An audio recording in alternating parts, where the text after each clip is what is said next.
ইসরায়েলের প্রধানমন্ত্রী Benjamin Netanyahu এখন পলাতক আসামি। মাথার উপর ঝুলছে আন্তর্জাতিক অপরাধ আদালতের জারি করা গ্রেফতারি পরোয়ানা। গাজায় গণহত্যা চালানোর জন্য একই ভাগ্য বরণ করতে হয়েছে সম্প্রতি বরখাস্ত হওয়া প্রতিরক্ষা মন্ত্রী ইয়োভ গ্যালান্টকেও। ইন্টারন্যাশনাল ক্রিমিনাল কোর্ট আইসিসির সদস্য ১২৪টি দেশের কোনোটিতে গেলেই আটক করা হতে পারে তাদের।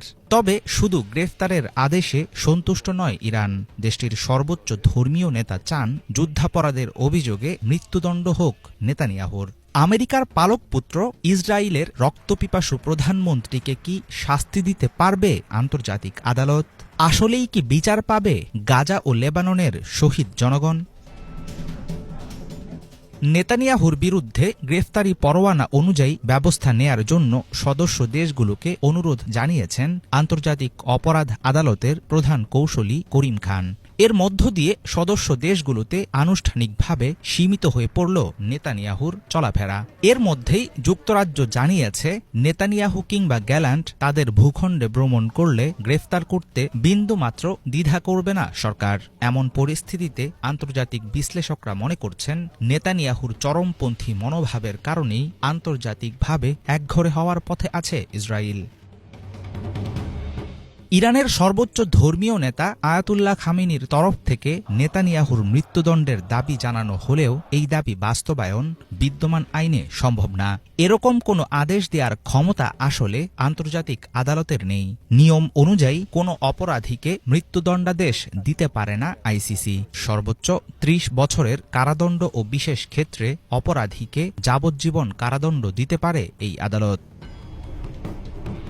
মধ্যপ্রাচ্যে শান্তি ফেরানোর চেষ্টা চালিয়ে যাওয়ার কথা মুখে মুখেই বলছে আমেরিকা। এর মধ্যেই সামনে এসেছে লেবাননের সশস্ত্র গোষ্ঠীর সাথে ইসরায়েলের যুদ্ধবিরতির বিষয়টি। একই সময়ে তেল আবিবের কাছে আরও $৬৮ কোটি অস্ত্র বিক্রির প্রাথমিক অনুমোদন দিয়েছে যুক্তরাষ্ট্র প্রশাসন। এমন পরিস্থিতিতে মার্কিন প্রত্যক্ষ মদত পাওয়া নেতানিয়াহুকে সত্যি সত্যি কাঠগড়ায় দাঁড় করানো যাবে এবং সেটা অচিরেই ঘটবে এমন সম্ভাবনা দেখছেন না আন্তর্জাতিক বিশ্লেষকরা। আন্তর্জাতিক আদালতের জারি করা গ্রেফতারি পরোয়ানা অনেকের কাছেই পক্ষপাতদুষ্ট।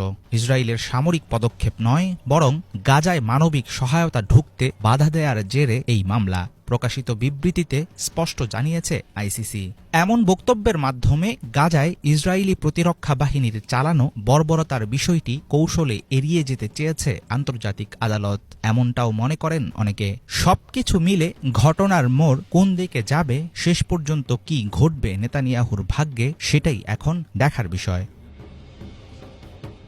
হাফিজুল ইসলাম, বাংলা ভিশন।